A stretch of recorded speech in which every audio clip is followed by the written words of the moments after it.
to my heart, but my heart never lies to me.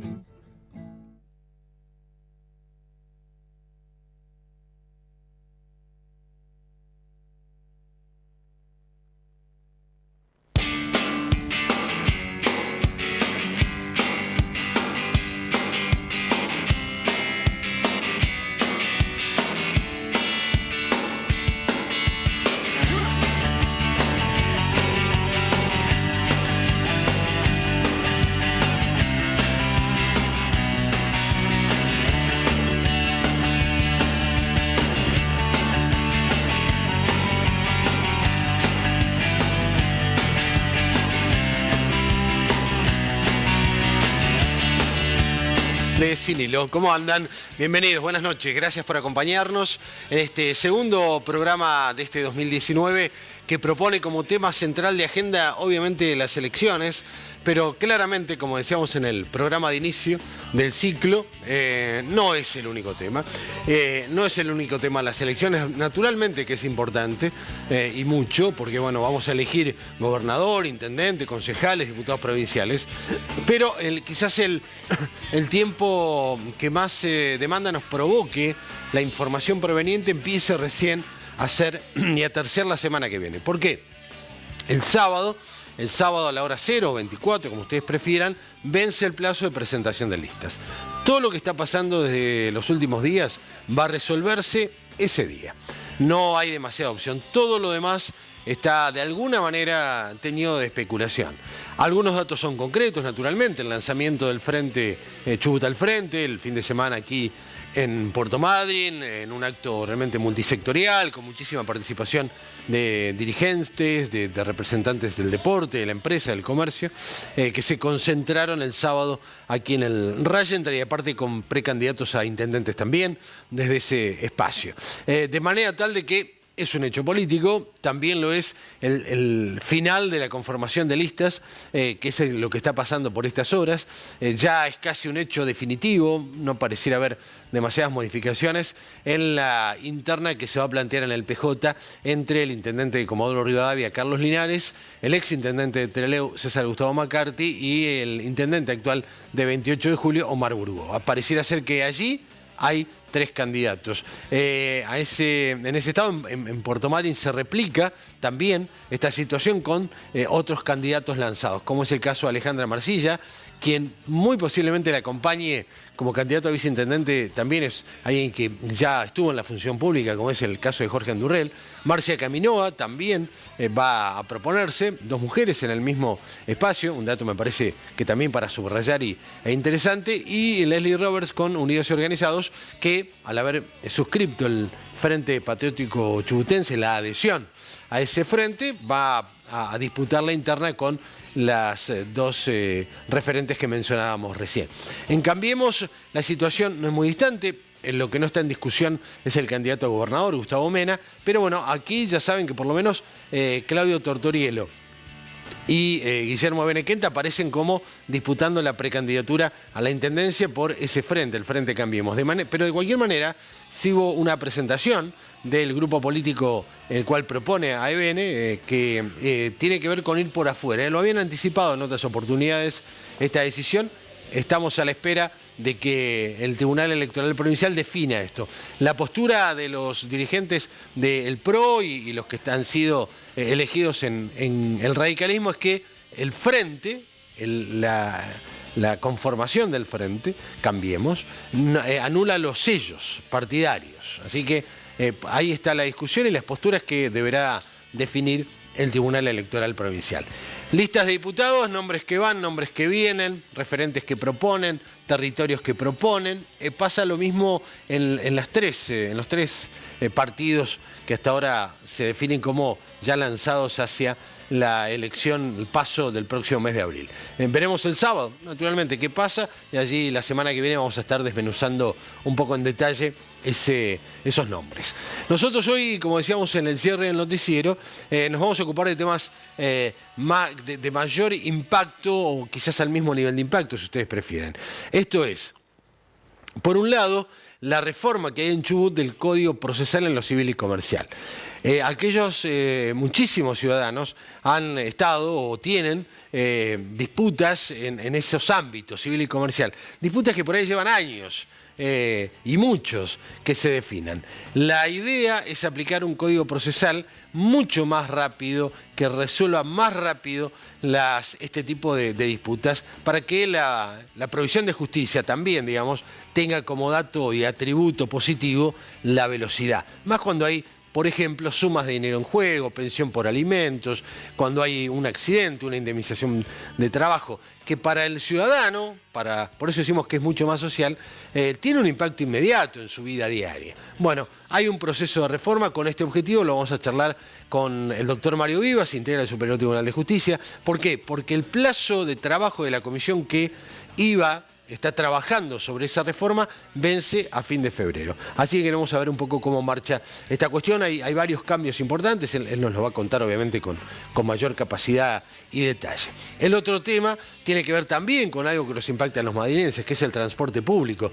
Ayer hubo medidas de fuerza en Trelew porque los subsidios que aporta la provincia no llegaron en tiempo y forma. Queremos saber cómo está la cuestión en Puerto Madryn, qué escenario se propone. Saben ustedes que se armó una comisión especial interpoderes para tratar la temática de la emergencia en el transporte, y va a visitarnos Martín Ebene, secretario de Gobierno, justamente para contarnos qué se ha hecho en esa comisión, con qué se van a encontrar los usuarios que mayoritariamente en las próximas 3 o 4 semanas van a empezar a usar mucho más, de manera más intensa, el transporte urbano. ¿Por qué? Porque desde el 18 vuelven los docentes a las clases, vuelven a la escuela. Recién en el mes de marzo lo harán los chicos, y recién en el mes de marzo se va a empezar a implementar el transporte educativo gratuito. ¿Qué pasa en este lapso? ¿Qué va a pasar de aquí en adelante? Serán los temas que vamos a conversar, entre otros, con Martín Ebene. Son los temas de hoy, más un breve informecito de lo que fue el lanzamiento de la fórmula Arción y Sastre el día sábado aquí en la ciudad de Puerto Madryn. El viernes lanza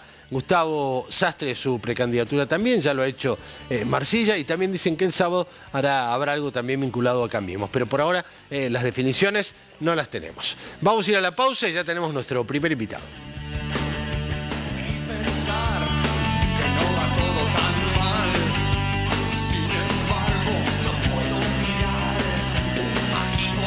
Para vos. Por eso nos renovamos, mejoramos y queremos mostrarte nuestra nueva web. Ingresá en www.grupocaleta.com.ar y conocé nuestros nuevos lanzamientos online, nuestra historia. También podés seguirnos en Facebook y en Instagram, www.grupocaleta.com.ar. Vos también sé parte de nuestra comunidad. Grupo Caleta, confianza a largo plazo.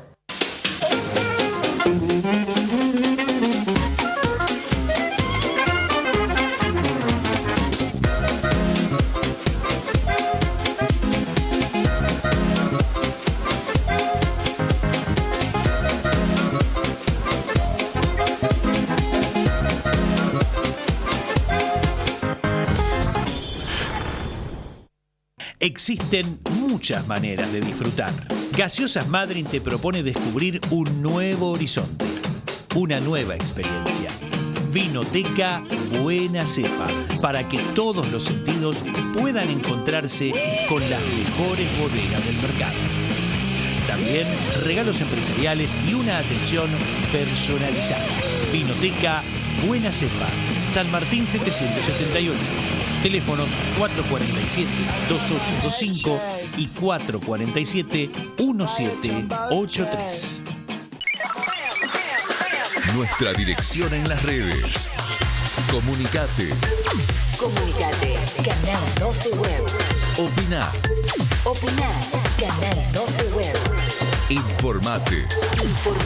Canal 12 Web. Nuestra dirección en las redes. Canal 12 Web. Canal 12 Web.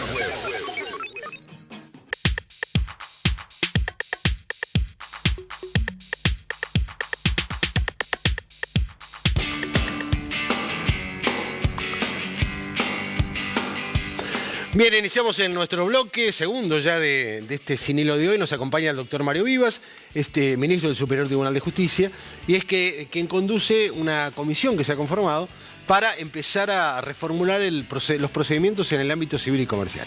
Él nos lo va a explicar mejor, obviamente, con mejor capacidad que la que tiene uno.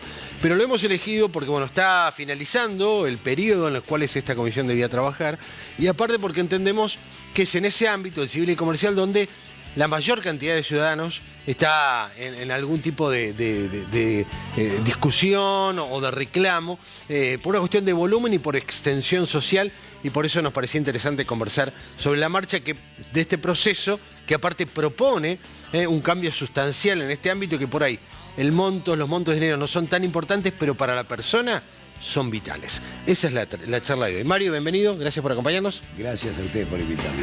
Bueno, primera consulta, concretamente, vamos a las fechas, datos, la Comisión Interpoderes, lo hablamos el año pasado, repasemos un poco el escenario y el ámbito. Esto se inicia con un decreto del Poder Ejecutivo del 2017.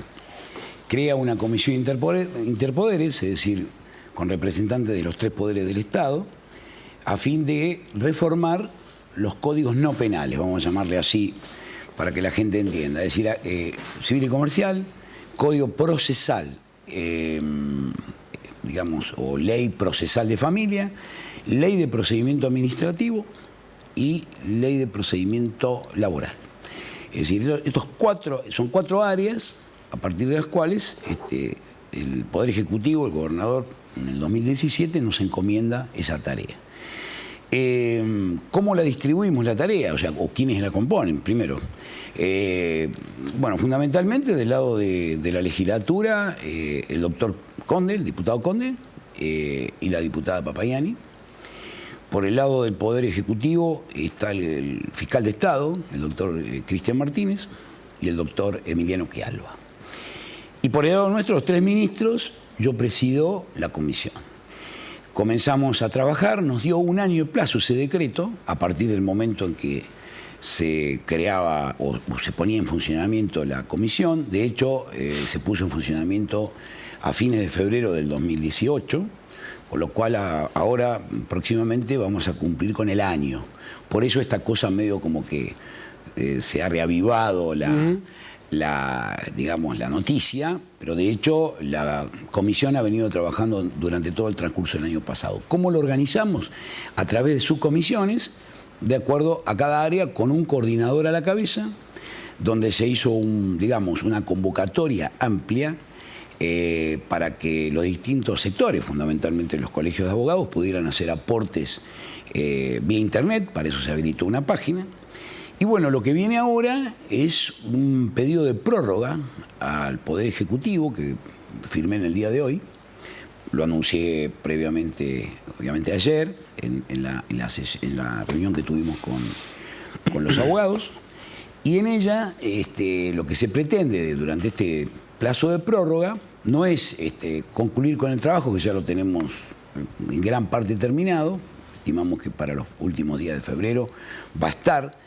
Es un papel de trabajo ya completo que aborda todos los aspectos de la reforma para ponerlos a consideración y debate de los abogados ya en forma más personal, digamos. Hasta ahora lo que hubo, por cuestiones metodológicas, la comisión entendió que era mejor trabajar de esa manera, se abrió una página para que hubiese aportes. ¿Hubo aportes? Los hubo, sí, efectivamente, los hubo.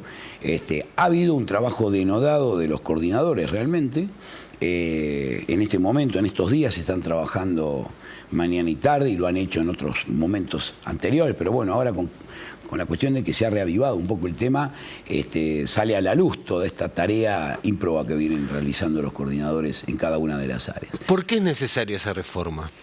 Bueno, porque hay un diagnóstico que fue justamente el tema de charla de ayer con los abogados, que estaban interesados en que puntualizáramos desde la comisión, y nos lo hicieron saber por una nota de fecha 27 de noviembre del año pasado, en saber cuál era el verdadero diagnóstico o la necesidad de esa reforma. La necesidad de la reforma viene por distintos aspectos. Hay un aspecto estadístico que hace que los juicios tardan más de la cuenta. ¿Cuánto tarda un juicio promedio En Un el promedio- ámbito familiar, por ejemplo. En el ámbito familiar puede estar tardando entre 2 y 4 años, 5. Ahí estamos en un juicio de alimentos, por ejemplo. Sí, un juicio de alimentos Que tarda- esa madre o ese padre lo necesita resolver ya. ya, no pueden esperar. 2, 4 años. 4 años, quizás el promedio baje un poquito a 3, pero pongámosle que no es raro ver expedientes con tramitaciones, digamos, en materia de alimentos de 4 años, y un poco más también. Más de 4. En civil y comercial, donde tenemos el mayor problema, entran más causas de las que salen. ¿Esto a qué se debe? Se debe al procedimiento escrito, al papelerío, es decir, a la burocracia, al trámite.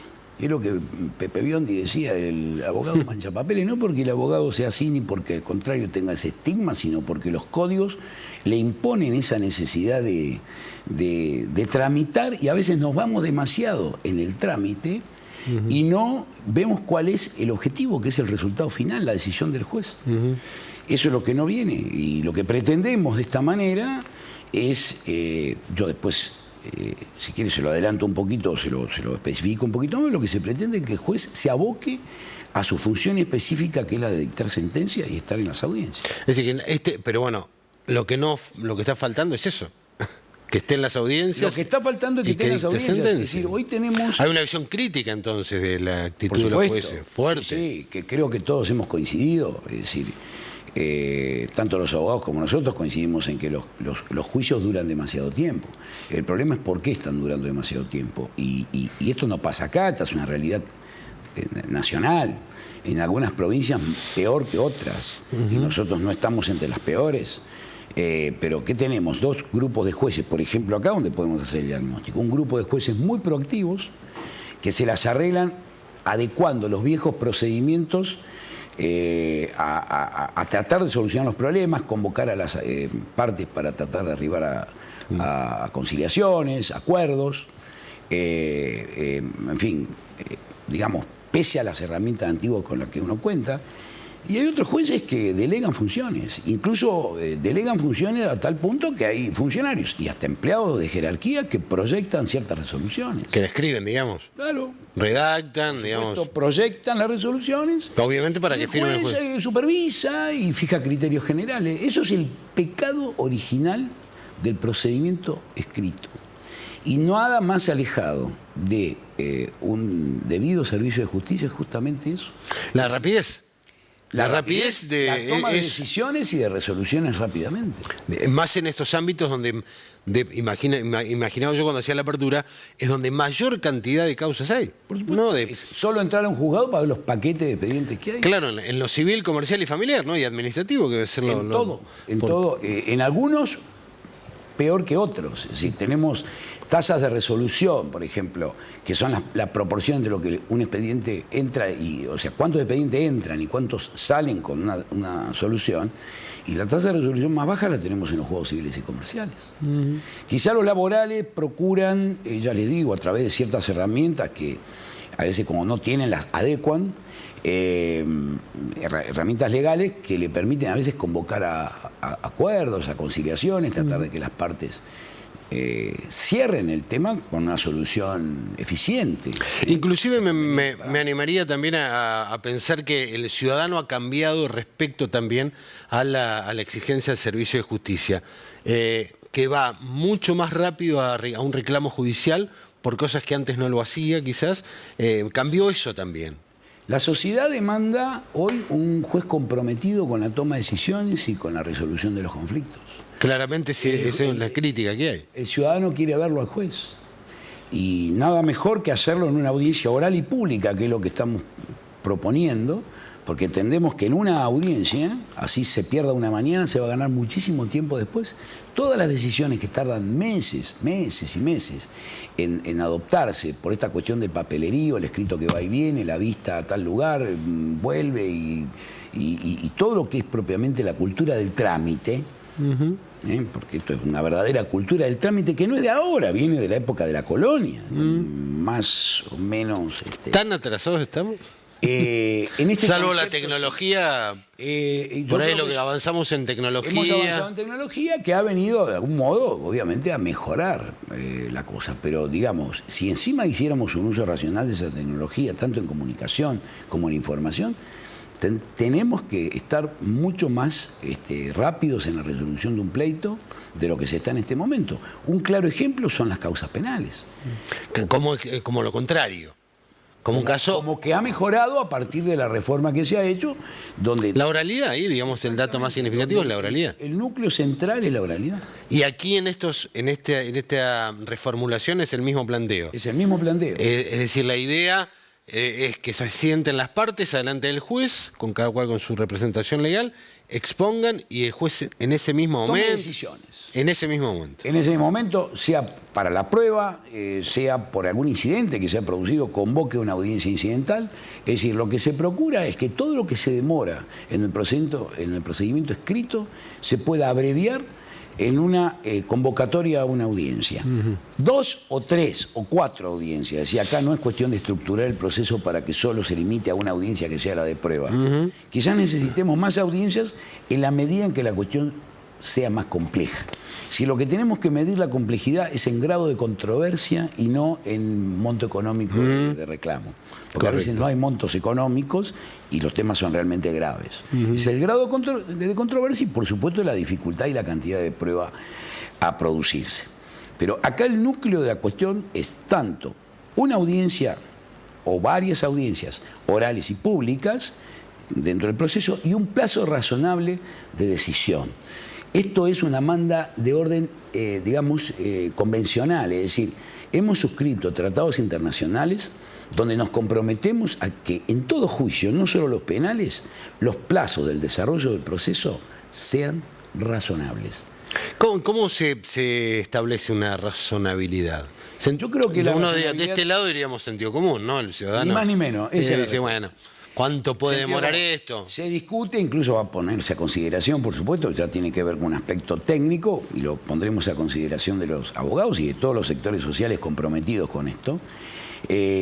Algunos dicen hay que poner una fecha, otros dicen no, es a criterio del juez. Pero bueno, el tema es que el juez tendrá que justificar cuál es el plazo que razonablemente entiende es el más abreviado para el tipo de juicio, porque no todo juicio tiene la misma dificultad y no tiene la misma prueba, como decía. ¿Se va a estipular un máximo, digamos? ¿Con qué idea está dando? No puede, la sentencia no puede pasar de tanto tiempo. No hemos tasado, digamos, en la comisión el plazo, pero no obstante, si esto fuese un planteo, digamos, consensuado, y surgiere un plazo, no veo inconveniente. Es decir, yo tengo opiniones personales al respecto, pero no cuenta mi opinión personal, sino que realmente ese universo de operadores jurídicos pueda arribar a través de un verdadero consenso, un verdadero acuerdo y que entendamos mayoritariamente qué es lo que más conviene para que un juicio dure. No le podemos poner un tiempo sencillamente porque a veces suelen ser muy... Sí, pero a mí el dato pero no 7 años ni 8. Claro. 4 años para un juicio de alimentos me parece una barbaridad y me imagino una situación de angustia para esa madre, imagino una mujer con un niño que está por pensión de alimentos. No duda porque ese dinero lo tiene que salir a buscar a otro lado. Claro. Eso es denegación de justicia. Ese concepto me parece interesante. Ese retraso por ahí de una indemnización, cosas que uno dice, bueno, no parecen importantes. Para la persona que lo sufre es tremendo. Es terrible porque tiene que salir a buscar el dinero porque el alimento no espera. Entonces, por más que después le paguen los retroactivos, el alimento no espera. Bueno, hay un concepto instalado en la sociedad que me parece que se intenta revertir, que es de, bueno, en algún momento lo vas... Claro, algunos pueden esperar, otros no pueden esperar. Yo creo que es un problema... Pero eso queda fuera de una reformulación, esa subjetividad. Exacto. Lo que pasa es que yo creo que es un problema cultural en el que de algún modo todos los abogados, quienes hemos pasado por la Facultad de Derecho, estamos estructurados para ese tipo de trámite y que bueno... sí, un laboral 5 años, 6 años. Que la Cámara... Que vuelve a la primera instancia, que ahora planteó tal recurso. Bueno, yo creo que esto, es decir, es un cambio, es paradigmático. Como todo cambio de esta naturaleza es paradigmático. Genera recelos, genera resistencias, también las genera. Tenemos que aceptar el desafío en la medida en que entendamos, y creo que quedó muy plasmado ayer en la reunión, que la reforma es necesaria. una herramienta legal u otra, bueno, todo es atendible, pese a que nosotros vamos a llevar un documento de trabajo que es susceptible, ya les dije, de la consideración y del debate. Pero acá tenemos que, fundamentalmente, pasa por 3 ejes. El acceso a la justicia, necesitamos que ofrecer un servicio judicial mayor a los más vulnerables, porque hoy están como excluidos. Pareciera que las cuestiones civil y comercial se limitan a cuestiones de índole estrictamente económico, o que lo laboral es estrictamente económico. Hay pequeñas causas que hoy por hoy no son debidamente atendidas y son costosas incluso para aquella persona que tiene que acceder a resolver un conflicto, quizás menor. Tenemos juzgados de paz donde podemos otorgarle esa competencia. No olvidemos, Ariel, que con la reforma del Código tiene que haber necesariamente un acompañamiento en una modificación de la ley orgánica, que es una ley que tiene casi 60 años. ¿Ley orgánica qué es? ¿Qué significa? Del Poder Judicial. Es la ley que rige y que regula el gobierno del Poder Judicial y las competencias de cada uno de los jueces y de los funcionarios. ¿Eso está también en este proceso? Eso lo tenemos incluido. Es decir, eso es un anexo que, si bien no forma parte de la reforma, obviamente nosotros también lo vamos a poner a consideración en su momento, porque entendemos que hace al otro nivel. Es decir, digamos que hay 2 o 3 niveles a partir de los cuales tenemos que analizar la cuestión. Uno tiene que ver con el gobierno del Poder Judicial. Otro tiene que ver con la gestión, porque acá no es modificar un código solamente, sino modificar una estructura burocrática que hoy, como les decía recién, responde a una estructura piramidal de un juez que tiene 10 empleados. Entonces ese juez concede licencias, instruye los sumarios cuando hay alguna infracción al reglamento, pide tinta para la impresora, pide papel para el proveído en los expedientes, y de paso también tiene que tomar decisiones a diario, que son despacho diario, y decisiones de fondo, que son las sentencias. Sí, lo importante, digamos, lo relevante a su función. Lo que pretendemos es que el juez, toda esa administración de recursos, que no sea específicamente jurisdiccionales, quede en manos de otros, como lo tenemos en el modelo de oficina judicial en el fuero penal, donde tenemos una oficina que se dedica a las cuestiones administrativas específicamente, administrativas jurisdiccionales. Sí, logísticas en todo caso. Logísticas, y donde el juez lo que tiene es la responsabilidad, y es el primer responsable, obviamente, en la toma de decisiones y, lógicamente, en las audiencias.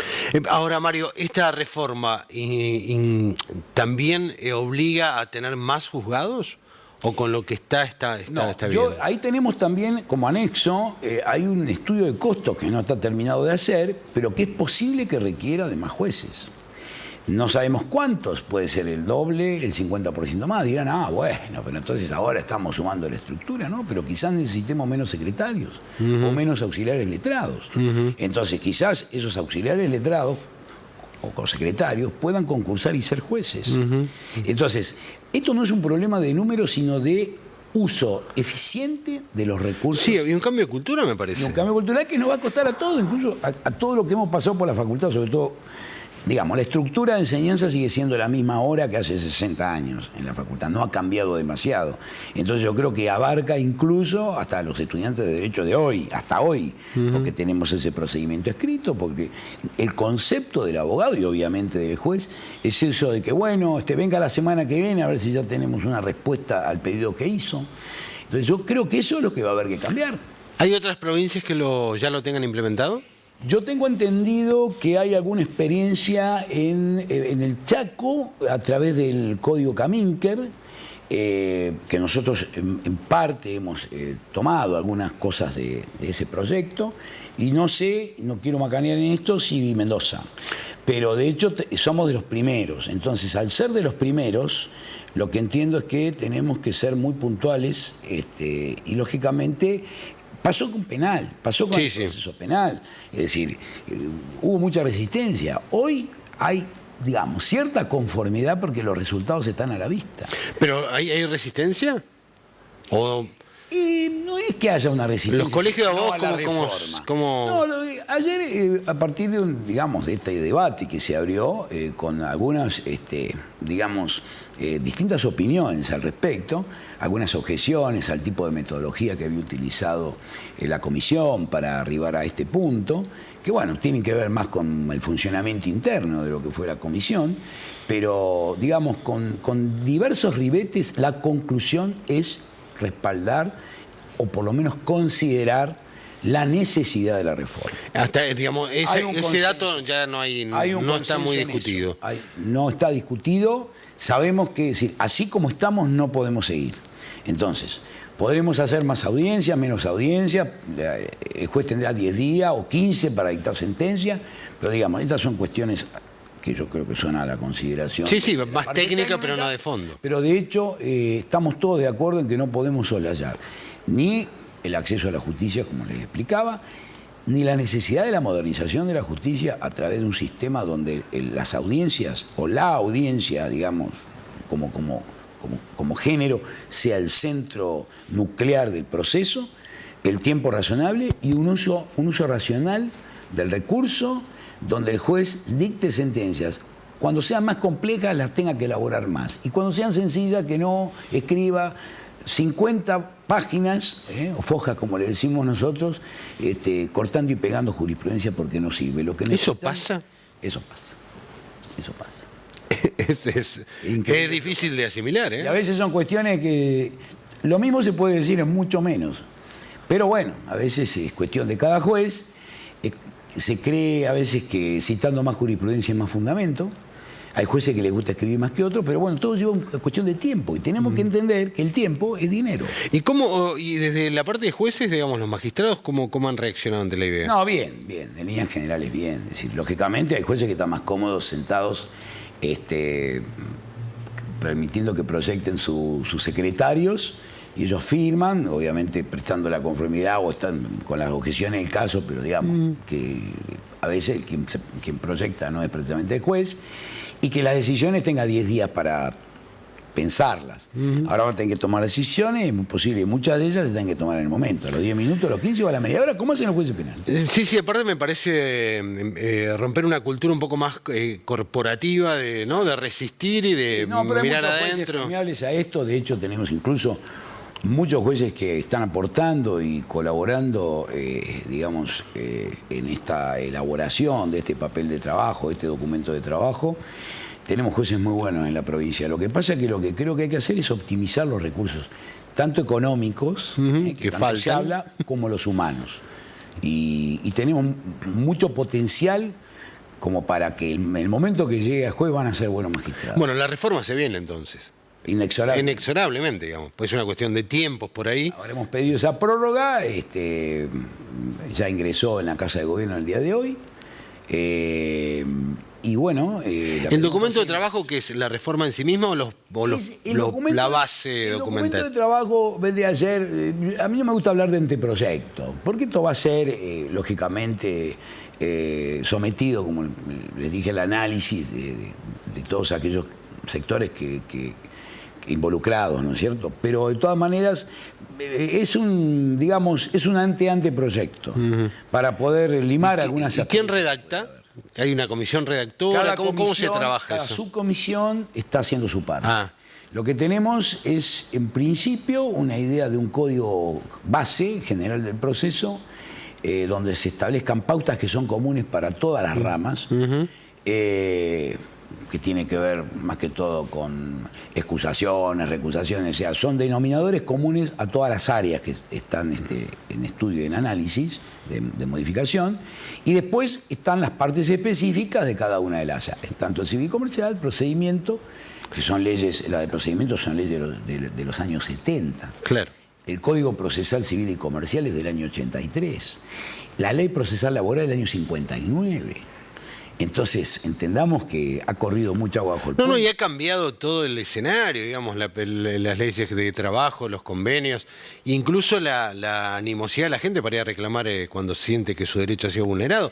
Eso cambió muchísimo, me parece. Aparte, la gente hoy, por lógica, es más demandante y requiere respuestas rápidas y digamos, eficientes. Sí, que lo conformen. Que lo conformen, para bien o para mal, porque se sabe que en esto es así. Siempre hay uno que gana y uno pierde, pero que se le dé respuestas rápidamente y de forma eficiente. Y eso es administrando bien los recursos, y los tiempos, y minimizando todo aquello que puede ser reducido. De todos estos sectores, y para ir cerrando, Mario, ¿cuál te parece el área donde más lento se trabaja, donde más habría que apurar los tiempos? Bueno, si me tengo que remitir a los indicadores estadísticos, donde peor estamos es en el fuero civil y comercial. Para que la gente entienda, es el juicio de escrituración, el daño y perjuicio del choque en la esquina, la división de condominio entre dos hermanos que se pelearon. Eso demora. Son muchas más las causas que ingresan que las causas que se resuelven. Eso hace que los juzgados se vayan atiborrando de expedientes y de paquete, que es lo que cualquier ciudadano de a pie puede ver en vivo y en directo. Gracias por la visita, Mario, y por la información. A vos por la invitación, Ari. Bien, hemos conversado con el doctor Mario Vivas. El tema es interesantísimo porque alcanza a todos los sectores de la sociedad y esta reforma, como él bien decía, se viene y es inexorable. Nosotros en la continuidad del programa les proponemos hacer algo, como decíamos en la apertura, no mucho, de la cuestión política electoral que se avecina. Vamos a tener mucha información a partir de la semana que viene. Pero de los hechos relevantes, uno pasó en Madrid el sábado. Esto es el lanzamiento de la fórmula Arcioni Sastre. Nosotros vamos a proponerles ver otro aspecto de lo que pasó el sábado en el Hotel Rosenthal.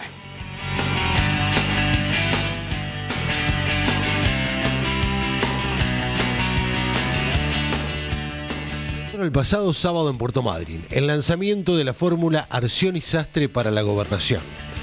Mariano Arcioni y Ricardo Sastre, por su condición de jefes de gobierno en funciones, unidos tras un objetivo político concreto de continuidad en el poder, fueron razón suficiente para concentrar la atención política, institucional y periodística de la provincia de Chubut. Luego de varios días de producido el acto, las repercusiones de los sendos discursos ya fueron difundidas ampliamente por la variedad de medios de los cuales hoy dispone la sociedad. En Cirilo, queremos hacer hincapié en otros aspectos que han sido mencionados, pero no tan detallados: los presentes. Podríamos decir que todos quienes fueron invitados al acto respondieron con su presencia, lo que permite una lectura positiva para los candidatos, quienes ofrecen así a la comunidad una expresión concreta de aquello que ponen en palabras en un discurso: integración política, consenso institucional y ausencia de sectarismos. Desde legisladores provenientes del justicialismo, referentes históricos del radicalismo, representantes gremiales de los gremios más fuertes del Chubut, dirigentes del comercio y la industria, deportistas y organizaciones intermedios se reunieron para respaldar el concepto ideológico que unificó el acto: si estamos juntos, a Chubut le va a ir mejor.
Y ahora vamos a ir recibiendo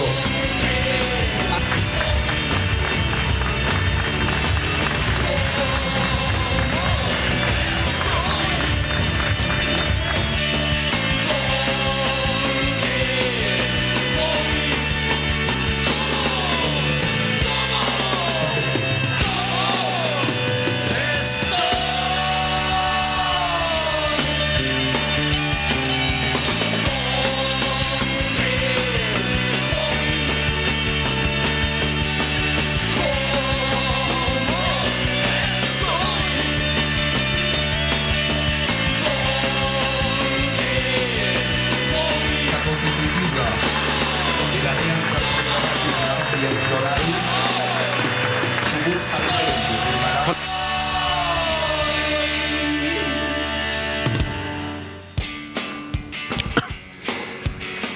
Bien, iniciamos un nuevo bloque de Sin Hilo después de este informe que de alguna manera lo que intentaba era exponer con imágenes el respaldo multisectorial que el lanzamiento del sábado de Chubut al Frente obtuvo con imágenes, ¿no? La fuerza periodística en los primeros momentos posteriores estuvo puesta en el contenido de los discursos y en el hecho político que ya de por sí es importante.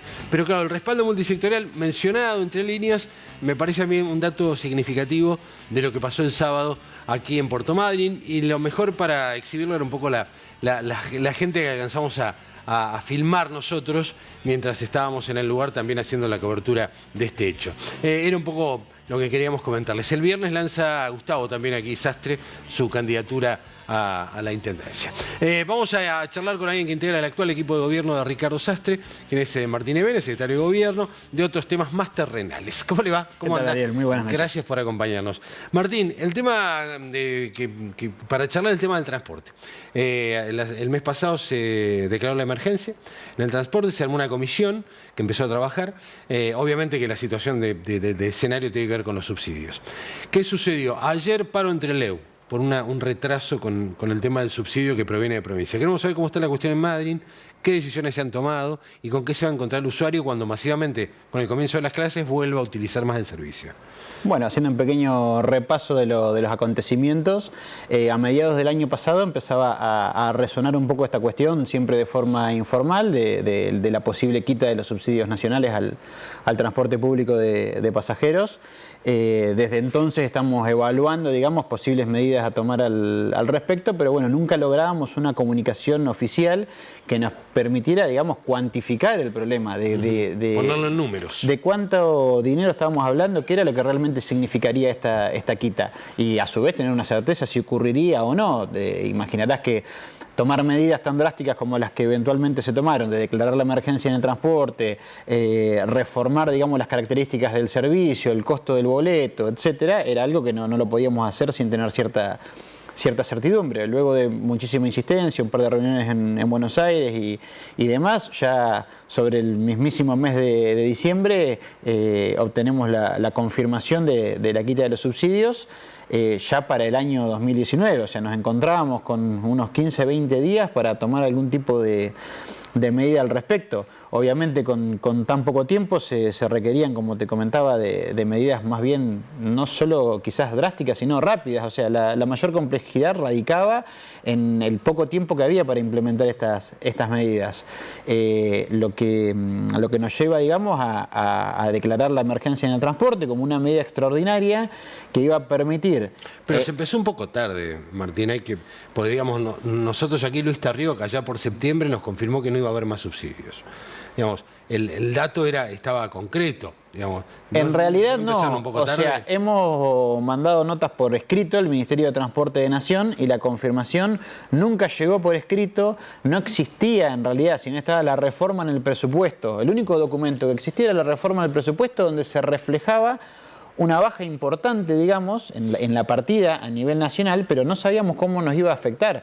Hemos intentado, digamos, dar este debate en el seno del Consejo Deliberante, quién nos autorizaría alguna modificación en las tarifas y demás, y obviamente, y entendiendo, digamos, la postura de los concejales, tanto propios como de la oposición, requerían cierta certidumbre al respecto, que por lo menos saber a qué nivel se iban a reducir los subsidios y cuáles iban a ser los importes antes de tomar algún tipo de medida. Realmente tuvimos las manos atadas mucho tiempo, más allá de que estuvimos esbozando distintas propuestas, pero directamente ir al trabajo concreto en terreno, de sentarse a laburar, a escribir la ordenanza y a hacer los acuerdos políticos necesarios como para poder también tratarla como corresponde y generar esas herramientas, no lo pudimos hacer hasta no contar con la certidumbre de qué era lo que estábamos hablando en números y de qué déficit estábamos hablando, y ni hablar, digamos, que esto en definitiva no se resolvió el 100%, digamos, entre medidas que tomó el municipio, sino que la provincia también hizo un aporte importante y no teníamos tampoco ese número porque no pudieron ellos tampoco tomar el toro por las astas hasta no tener estas definiciones que te comentaba. ¿Cuánto dejamos de percibir en Madryn para el transporte? percibía entre los tres tipos de subsidios existentes, el CPP, el Sistau y el subsidio al combustible, aproximadamente 6.200.000 pesos fue lo que se devengó en diciembre. Eso desaparecieron los tres tipos de subsidios.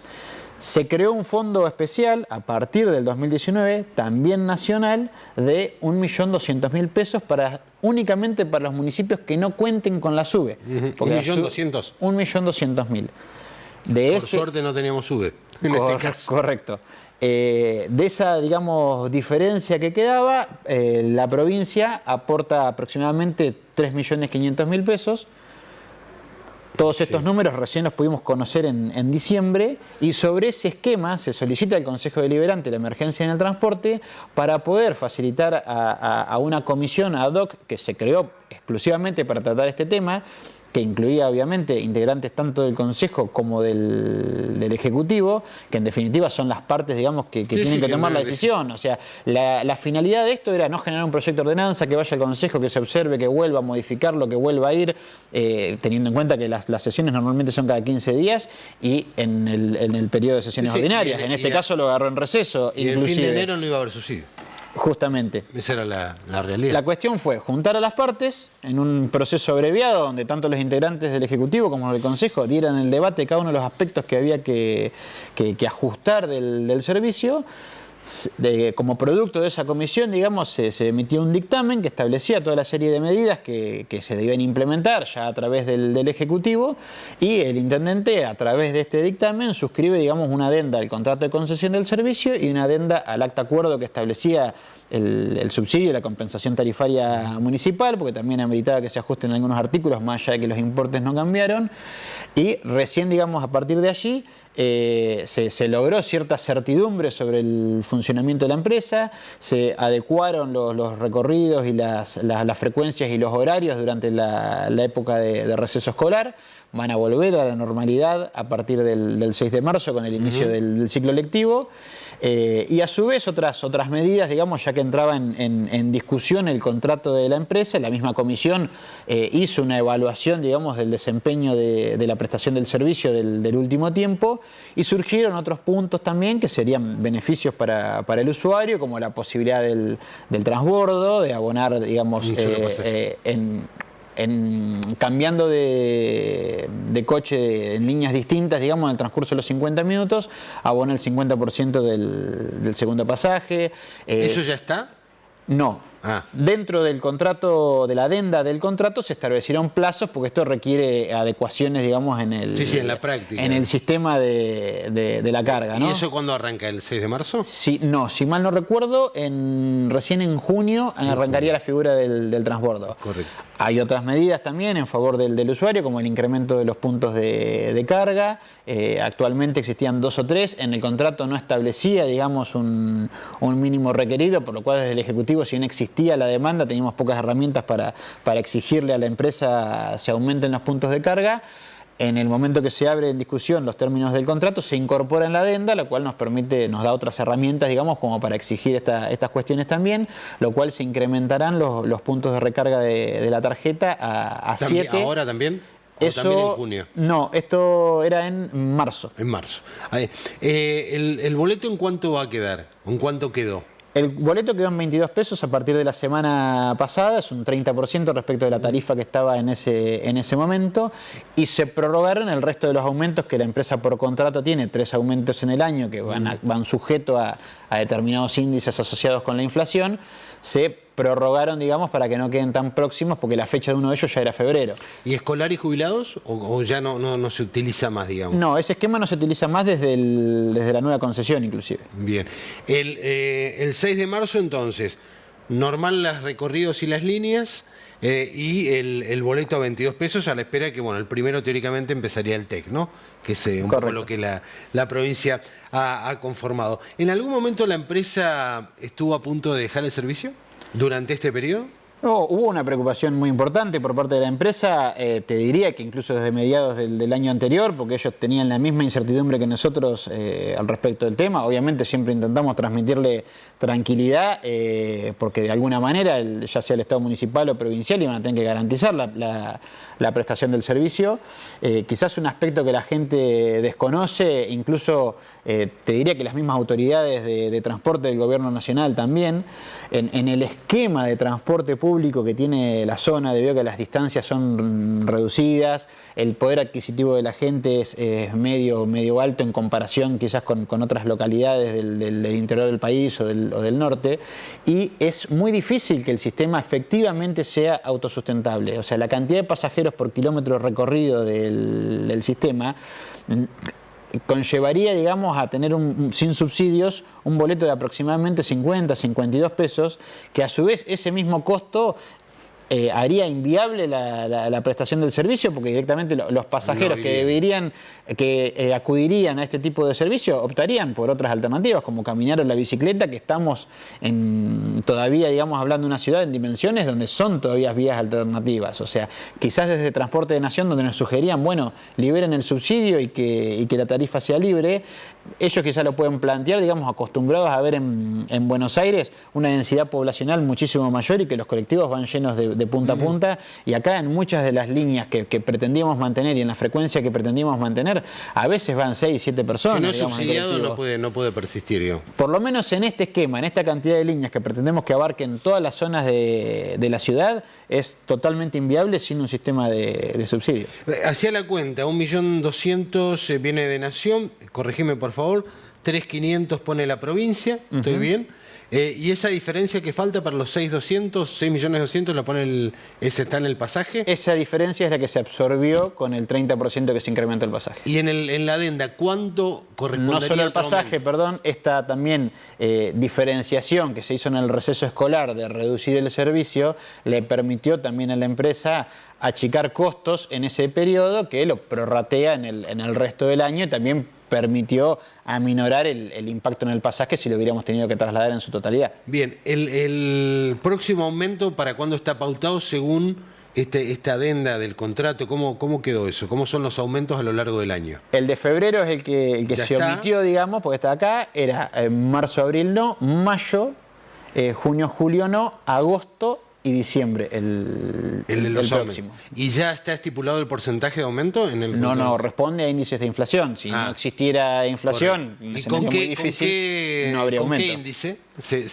No sé si está estipulado y con sí, cuál. Está estipulado. En realidad, el que tiene mayor incidencia es el convenio colectivo de trabajo, digamos, en cuanto cierre la paritaria, porcentualmente hablando del básico del trabajador de UTA. ¿Y es lo mismo? ¿Se traslada directamente o esta es una fórmula integrada por otro factor? No, es una fórmula polinómica que también incluye el combustible y algunos otros aspectos, pero tiene un peso, digamos, cada uno de los polinomios de la fórmula, y el más significativo es la masa salarial. ¿Cuánto le debemos al gobierno y la inflación también? Entonces, ¿no? Porque, digamos, justamente todo eso viene atado, es inflacionario, básicamente. Cabe aclarar también que estos aumentos tienen un tope de un 10% cada uno. Si los índices dan más, podrían solicitar la diferencia al Consejo Deliberante, pero mediante ordenanza en una sesión ordinaria deberían aprobarlo. Es automático el 10%. Hasta el 10. Hasta el 10.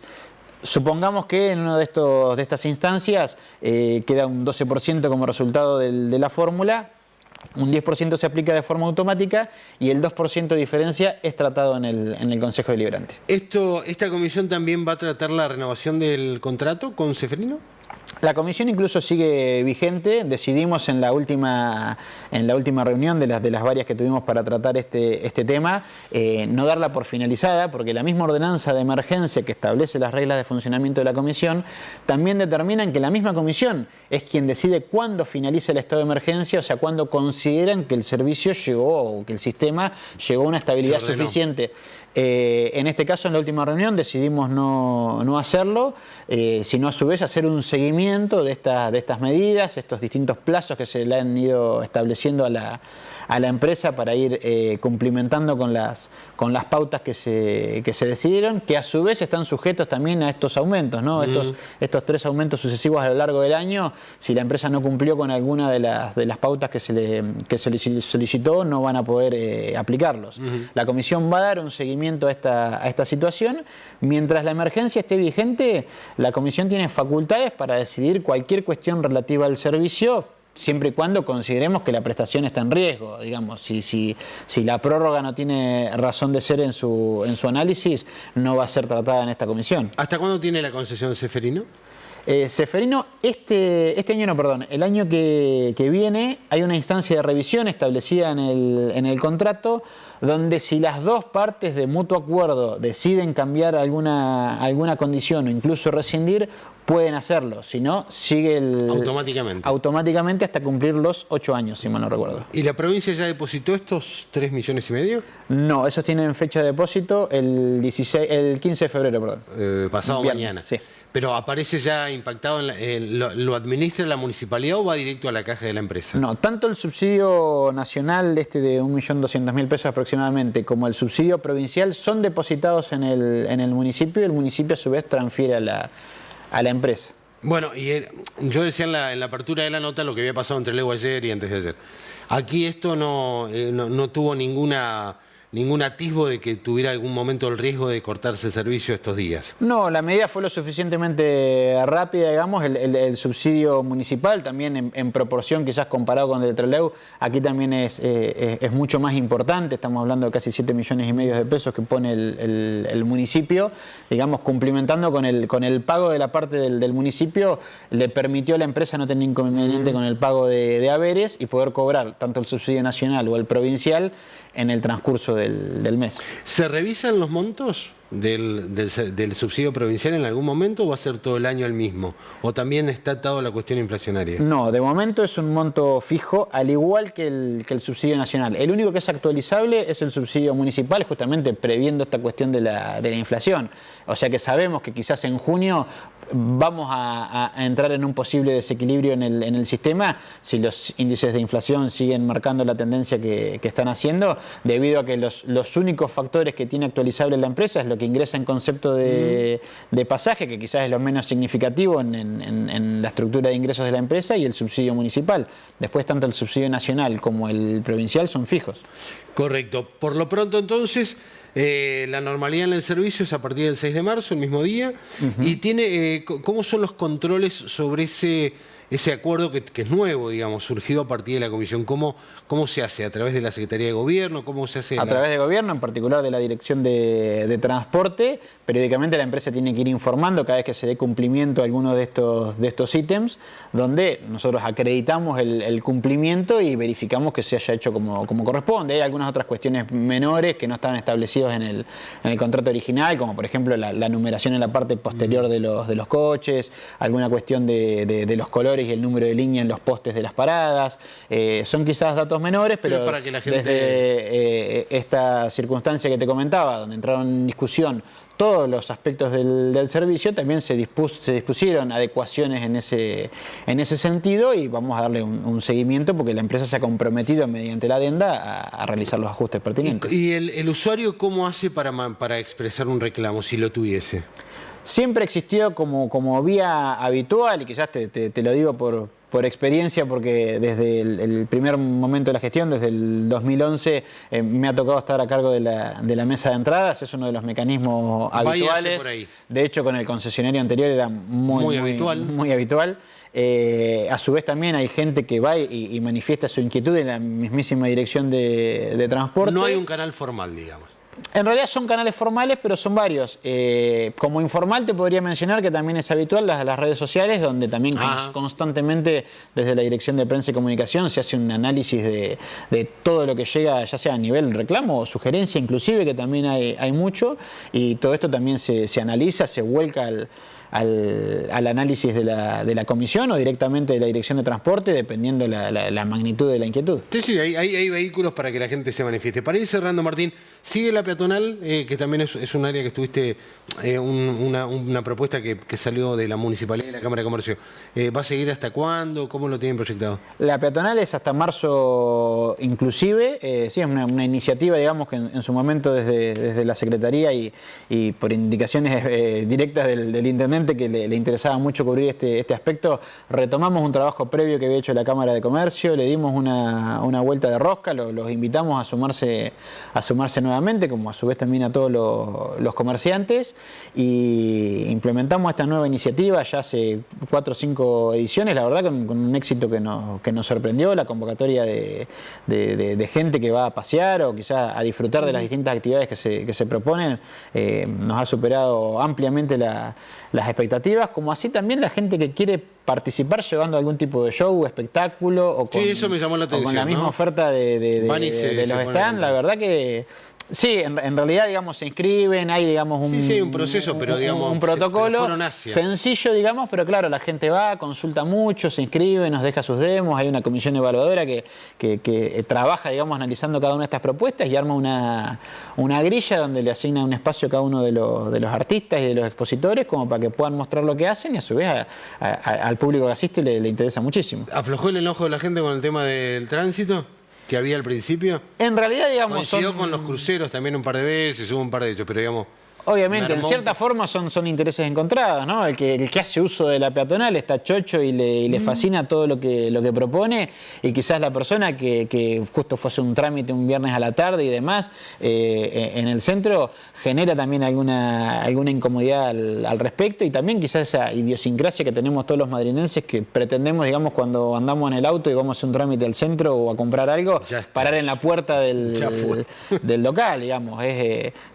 Pero mermó un poco, ¿sentís que aflojó? Sí, no, totalmente, es una cuestión de costumbre, y de hecho también mucho era, más allá de todo lo que intentamos difundir, este tema de la peatonal, y que obviamente la 25 iba a estar cortada en determinados horarios, la gente al principio, algunos no se enteraban, y por ahí viniendo por la Paulina Escardó, pretendiendo doblar en Irigoyen, se encuentran ya llegando Roque Sáenz Peña, que tienen que doblar a la izquierda, digamos, generó ciertas complicaciones, la gente se va habituando, y obviamente mermó bastante y todos nos vamos acostumbrando a la situación. El balance es totalmente positivo, incluso de los mismos comerciantes que han incrementado muchísimo sus ventas. La idea es, bueno, obviamente con este balance repetirla el año que viene o adelantarla en época de alta de ballena, fin de semana de octubre, algunas fechas que son claves para nosotros. No, es una medida a evaluar. Tampoco queremos, quizás por expresarlo de una forma simple, quemar la iniciativa, digamos, porque donde uno empieza a quizás abusar de la gran afluencia de público que tiene, donde por ahí se presentan un par de ediciones con muy poca gente, no le va a servir ni al comerciante extender su horario y abrir fuera de horario, ni al artista que va a mostrar lo que hace que no lo vea nadie, porque su objetivo en definitiva es ese. Así que queremos seguir manteniendo, digamos, concentrado y acotada, digamos, la actividad donde sabemos que tenemos una afluencia masiva de público. ¿Siempre en el mismo espacio o también está en análisis? No, por lo pronto el espacio, digamos, es lo que más nos ha resultado, producto de ciertos análisis técnicos, tanto del tránsito como el reparo del viento y algunas otras cuestiones, las características mismas de los locales que hay en esa cuadra, lo seguimos considerando lo óptimo, y a su vez esto es una prueba como para también realizar quizás obras que permitan que esto sea peatonal, digamos, de forma definitiva en años posteriores, ¿no? Ya con el ensanchamiento de veredas, soterramiento de cables, son obras más importantes. Es a futuro, pero digamos va a ser la base. No solo no está descartado, digamos, es un proyecto en curso y la base de ese proyecto es esta experiencia que estamos realizando. O sea que en un futuro no muy lejano, esas 2 cuadras van a ser peatonales en Madrid.